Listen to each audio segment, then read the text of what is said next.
Amma Achine Ninanga Bore, The Sewing Needle, Spootle Trails, and Five Brothers.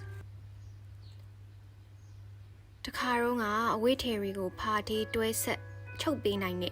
Amali the Changshi. To us so bien a Witterigo, a comedy pitwa on, they choke be in our bed. Amali lo a Witterigo, Gamong, low beach in it, now the Ogaro, Echi lonely ball. There once was a sewing needle who was very good at sewing, and she always wanted to use her skill to make torn clothes better. Her friends, the spootle threads, also left to sew. Emma ne echi lonely to her, Turo jibe a wittigo, pecho naimele.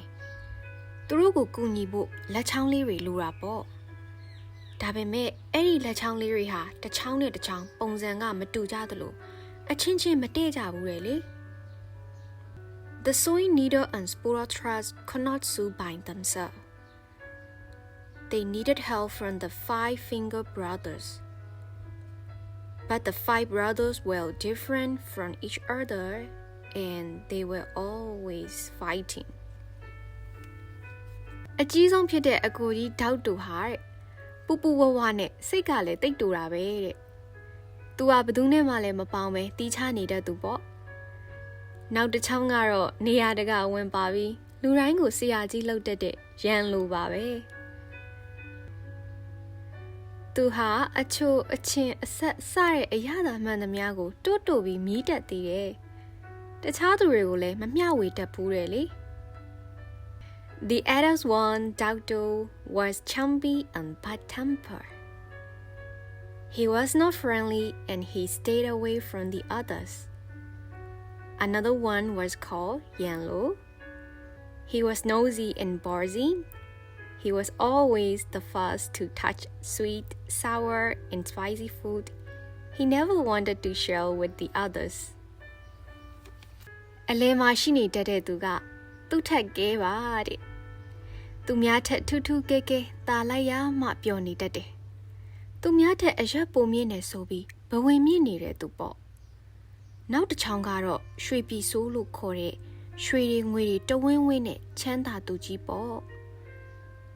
သူဟာအချမ်းသာဆုံးဆိုပြီးတခြားသူတွေကိုမတူမတန်တယ်လို့ဆက်ဆံတတ်တာရွှေပြည်ဆိုးပါပဲ The middle one was called သူထက်ကဲMr. Always Right,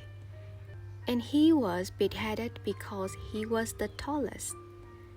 The fourth one was the richest and shyest. He always looked down on the others. He was called Shui So.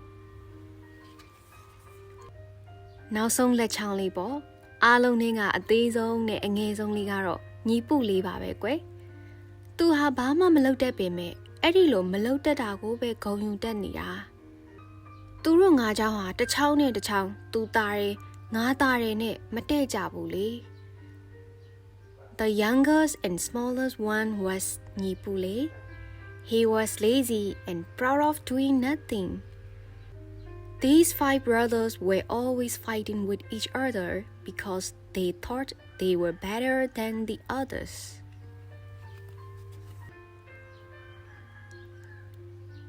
အဲ့ဒီလက်ငါးချောင်းရဲ့ပိုင်ရှင်ဦးတီဟာမှာအနှွေးတွေကလေးတစ်ထဲပဲရှိတယ်တဲ့အဲ့ဒီအနှွေးတွေကလည်းပြဲနေတတ်သေးတာတဲ့စောင်းရသည်ကိုလည်းရောက်လာပြီဆိုတော့ပြဲနေတဲ့အနှွေးတွေနဲ့ဘလို့များလုပ်ရပါမလဲ The fingers belonged to Utiha. Utiha had only one warmed cloth and it was torn. Without the cooperation of the fingers,His goal could not be repelled. လက်ငါးချောင်းကလည်းသူတို့ရဲ့ပိုင်ရှင်အတွက်အင်ကြီးအပြဲကိုဖာတီးပေးခြင်းပဲမဲ့အချင်းချင်းမခေါ်မပြောနဲ့မို့ဘလို့မှချုပ်လို့မရဘူးတဲ့ The five fingers were eager to help Utiha, but they were not patient and refused to work together. ဒီတော့အမလီနဲ့အချီဟာလက်ငါးချောင်းကိုရှင်တို့တွေတယောက်ချင်းစီမှာကောင်းတာလေးတွေရှိတယ်။စိုးတာတွေလည်းရှိတယ်နော်။တယောက်နဲ့တယောက်အဖြစ်ပြောပြီးမခေါ်မပြောဖြစ်နေရင်ဘယ်အလုပ်ဖြစ်မှာလဲ။ ရှင်တို့အားလုံးပူပေါင်းမှအက်ကိုကိုင်ပြီးအဝတ်တွေကိုချုပ်နိုင်မယ်တခြားအရာတွေကိုလည်းကိုင်နိုင်မယ်တဲနိုင်မယ်မနိုင်မယ်ဒီအလုပ်တွေကိုတယောက်တည်းလုပ်လို့မရဘူးအားလုံးပူပေါင်းပြီးလုပ်မှရမယ်ဒါမှတယောက်အားနည်းချက်ကိုတယောက်ကဖြည့်ဆည်းပေးနိုင်မယ်စိတ်ဝမ်းကွဲပြီးတီးခြားနေလို့မဖြစ်ဘူးအဲ့ဒီလိုအမလီနဲ့အချီဟာလက်ငါးချောင်းကိုပြောတဲ့ So the sewing needles and spootle thread told them, "You all have your strengths and weaknesses. If you continue to blame each other, nothing will get done. You need to work together harmoniously so that you can repair Utiha gold. We cannot do this alone. We need to help each other." အဲ့ဒီစကားကိုကြားပြီးနောက်လက်ငါးချောင်းကလည်းစဉ်းစားကန်းဝင်ပြီလေလက်ငါးချောင်းလည်းစဉ်းစားရပါပြီသူတို့တွေမစီးလုံးလို့ထမင်းစားဖို့လည်းအဆင်မပြေအလုံးလုံးဖို့လည်းအဆင်မပြေဖြစ်နေကြတာကြပြီအင်ဂျီလေးကိုဖာထေးပေးဖို့အတွက်သူတို့တွေစီးလုံးမှဖြစ်မယ်လို့တွေးမိလာကြတဲ့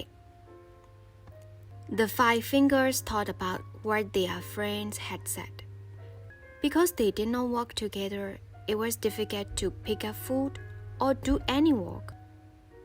Now they understand that they needed to work together in order to sew the warm coat. ကဲကြည့်ပါဦး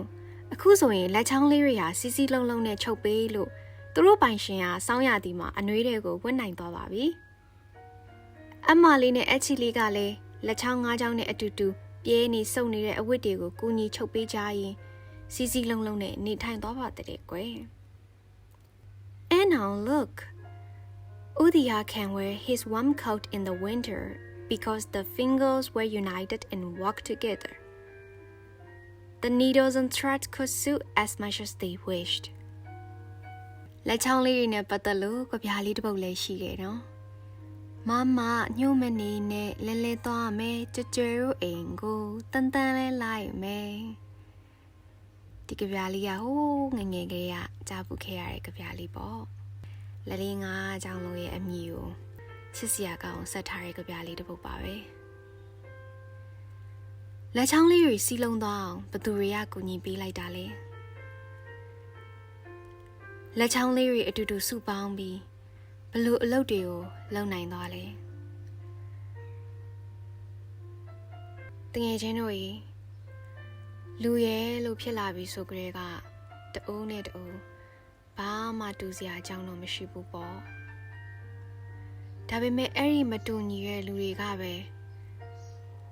တိတ်ကိုကြီးကျယ်ခမ်းနားတဲ့အရာတွေကိုအတူတကွပူးပေါင်းလှုပ်ဆောင်နိုင်ခဲ့ပဲလေ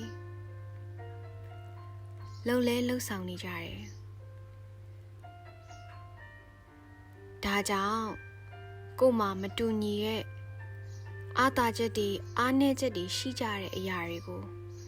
တေးသေးချာချာလက်ခံပြီးတယောက်နဲ့တယောက်ဖေးမကူရင်အလုပ်တွေပြီးမြောက်အောင်လုပ်ဖို့အတွက်လက်ငါးချောင်းလေးကပညာပေးပုံမြင်လေးပြောသွားပါတယ်တယောက်နဲ့တယောက်သူ့ထက်သာပြိုင်နေကြရတဲ့လက်ငါးချောင်းလေးတစ်မြတ်ဖို့အတွက်ရည်ရွယ်ချက်ကောင်းနေနဲ့တိတ်ကိုစိတ်အားထက်တဲ့နဲ့ဆန္ဒတွေရှိနေတယ်အချီလုံးလေးနဲ့အချီလိုလူမျိုးတွေလည်းလူတာပေါ့ဒေစီကတော့လေမတူညီတဲ့ကဘာကြီးမှာအယောင်နေမကွဲနေစေချင်ဘူးအယောင်နေကွဲနေရမယ်ဆိုရင်တော့အဲ့ဒီကွဲနေတဲ့အယောင်နေဟာကဘာကြီးလှပဖို့အတွက်ပဲလေဟုတ်တယ်မလားဒီလိုလှပနေတဲ့ကဘာကြီးကိုဘာဖြစ်လို့အယောင်နေတူအောင်ညှိနေမှာလဲဒီတိုင်းလေးပဲအလှတရားကိုခန်းစားလိုက်လို့မရဘူးလားရန်နေမပွားပဲငိမ့်ချမ်းရေးရဲ့အမြန်ဆုံးရပါစေလို့ရန်နေမပွားပဲတင့်မြတ်မှုတွေအမြန်ဆုံးဖြစ်ပါစေလို့